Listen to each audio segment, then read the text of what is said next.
Another comedian, Ricky Gervais, told trans jokes in a Netflix special, and the responses have been predictable. It's easy proof that people will take things however they want to hear them, like the intent of the speaker just does not matter at all. Ricky Gervais can preface shit time and again with the concepts of irony, the idea of saying things he doesn't really mean for the purpose of a joke, and even seriously stating that trans rights are human rights and whatnot in the special, and the perpetually offended will just add their own intent to what he said and cherry pick different things so they can create this alchemy concoction with the maximum level of potency and use it to offend themselves. That's really the goal. If you're offended, you want to be the most offended you can be to help justify it in the first place. Nobody wants to be slightly offended. No one's on Twitter like, oh, I really liked Ricky Gervais' stand-up, but some of the subject matter was a little iffy for me. It's always, he told jokes, Ricky Gervais wants trans people to die, and I will now completely unhinge myself from the tethers of reality so I don't have to be ashamed of my impending meltdown.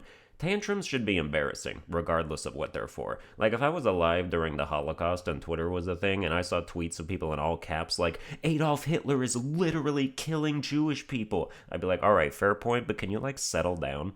None of those grandmas are yours. You might just let the people directly affected by the thing give off that level of energy. Imagine if you were walking with your brother and someone ran up and murdered him in front of you. And let's say he disappeared into a cloud of smoke afterwards like a ninja because he's not part of the story anymore. So your brother gets murdered and you start crying and grieving and whatnot. And then imagine some rando comes over from across the street, drops to her knees right next to you and starts sobbing even louder than you are. Even in your grief-stricken state, wouldn't you look over at them like, what the fuck, who are you? It would be annoying, right? It wouldn't make sense. You'd be like, can you leave? This is my moment and you're making it weird. That's pretty much every person who gets offended on other people's behalf on the internet. And that's just in the cases of there actually being something to grieve about. Most of the time you'll be like, oh man, my favorite sports team lost. And an offended on your behalf person will sprint across a highway intersection towards you with tears streaming down their face like, I'm so angry this happened to you. How do we cancel the other team? Don't forget you're oppressed, so everything you feel is always correct and there's no upper limit to how you should react to even the slightest discomfort. It's pretty dumb. Ricky Gervais had a bunch of trans jokes in his last special, too. At this point, you're just punishing yourselves if you want to watch that shit knowing you'll be offended. Variety magazine criticized him in a series of tweets while quoting one of his bits about new women versus old-fashioned women, how old-fashioned these women are with their wombs and shit, while he loves the new women with beards and cocks. And some of the replies in support of not liking his jokes were so laughably out of touch with their own belief system, it was crazy. It's like people don't even know the specifics of what they're defending anymore. One reply from a verified account with half the followers I used to have was like, after searching trans women, I didn't see any men with beards. Gervais is a transphobic asshole.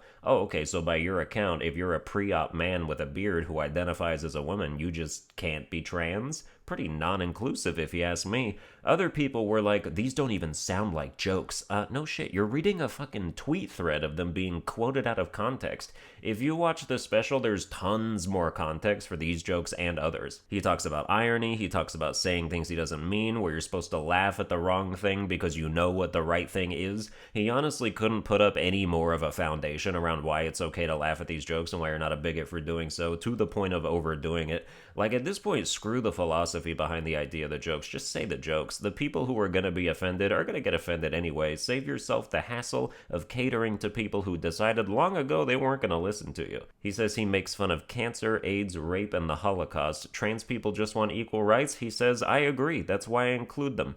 Probably 10 minutes of his special, if you put the pieces together, is just him explaining why he tells the jokes he tells and arguing against common criticisms people levy against that kind of material. And he uses comedy for those purposes too, but is more drawn out as an explanation when he could have just spent more time making more funny jokes, which I'll say were much funnier than Dave Chappelle's, to be fair. I feel like Dave Chappelle really lost himself in the explanation process during those parts of his special, just trying to make points rather than keeping jokes peppered in there. Meanwhile, Ricky Gervais did both, so I like it better. People accuse him of punching down when the majority of the jokes are just satirizing real things trans activists say word for word, and as far as speaking truth to power is concerned, that thing so many progressives want comedy to be now, if you don't think trans activists have power, you have not been paying attention to the last 7 years of politics.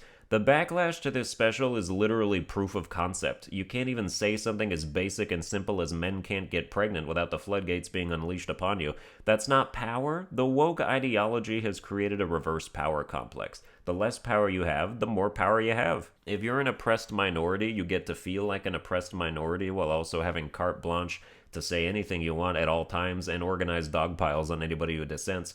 There's something paradoxical about being an oppressed people and a protected class at the same time. You're apparently powerless, and yet you have an army of defenders ready to withstand any length of siege at a moment's notice, making your walls impenetrable, and they can be sent to neighboring kingdoms on the attack if anyone from there transgresses. So is it really punching down if the best you can do is throw rocks at a castle wall and then immediately get surrounded?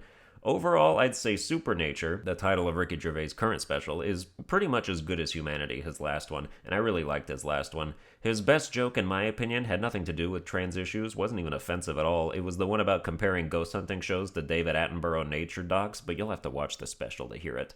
Apparently, Netflix has already ordered his next special when he does it, so good luck bringing down one of their highest paid comedians unless you've got another mentally ill attacker on deck to charge the stage with a knife. I still can't believe that story. Dave Chappelle got tackled on stage by a guy with a weapon who publicly stated he was emboldened by the Will Smith slap. So everyone who thought we comedians were being paranoid can suck our collective dicks. Also, to anyone who would claim hypocrisy at us highlighting incitement to violence on that, but downplaying supposed incitement to violence from trans jokes, please let me know when a comedian brings a trans person on stage and starts literally punching down on them with their fists. No joke to be had, just actually assaulting a trans person in front of cameras for the world to see. I'll join your ass in solidarity condemning that fucking fairy tale. So he was emboldened by the slap, and he said he wanted Dave Chappelle to know that the shit he said was triggering. Bro, he knows about Twitter. He's been on the internet before. He did not need your help to know that what he was paid $24 million to joke about was triggering. This dude got beat the hell out of backstage by Chappelle's bodyguards, and then the county declined to press charges against him. What? You're supposed to throw the book at him. A big, heavy book. A dictionary. A multi-language encyclopedia. So when it hits him in the head, it knocks some sense into him and gives him up to 10 years to read it. Dave Chappelle made some trans jokes and said some biology-affirming things most of the country is on board with, and this dude feels justified to attack him with a knife because these lunatics think words are violence, so violence begets violence. Trans people have an astronomically high suicide rate, for a variety of reasons outside of funny jokes, but some people think jokes can also exacerbate that, and on an individual case-by-case basis, it's definitely true that that can happen. Jokes can be the straw that broke the camel's back if the person already had a plethora of other issues and was hanging by a thread before they decided to hang by a few more threads. Not just for trans people, but anybody with major mental health issues. But let me put it this way. If I say something into the ether that makes you want to kill yourself more than you already do, and then you go and do it, you're the one who's committed violence. I don't know who I'm talking to. I don't know how haphazardly you might be clinging to life right now. I'm not talking to you. I'm not even talking for you or even around you right now. You're just retroactively eavesdropping on a recording, really. Saying comedians who tell offensive jokes are making people kill themselves is like saying OnlyFans models who post nudes are making pornography for children. Wouldn't you say the children really aren't the target audience? No comedian is making a joke like, oh man, hope I get another suicide out of this one, I'm almost up to 11.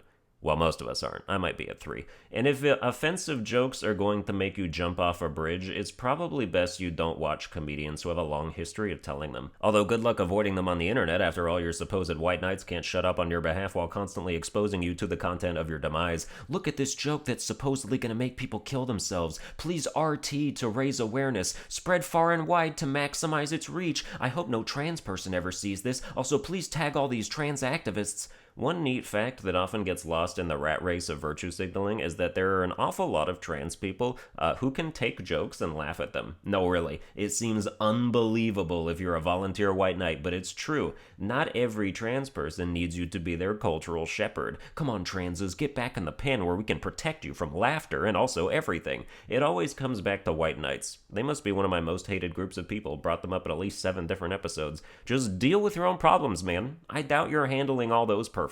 What makes you think you can even be useful to somebody else? Aragorn's like, you have my sword. Legolas is like, and you have my bow. Gimli's like, and my axe. And white knights are like, you want a cracked, flimsy shield? Well, that's gonna do it for this episode. I hope you enjoyed it. If you did, you can like the video and subscribe. Follow me on Twitter at Sunburned Albino. Watch all my videos with a trans activist next to you scowling, and I'll see you guys next time.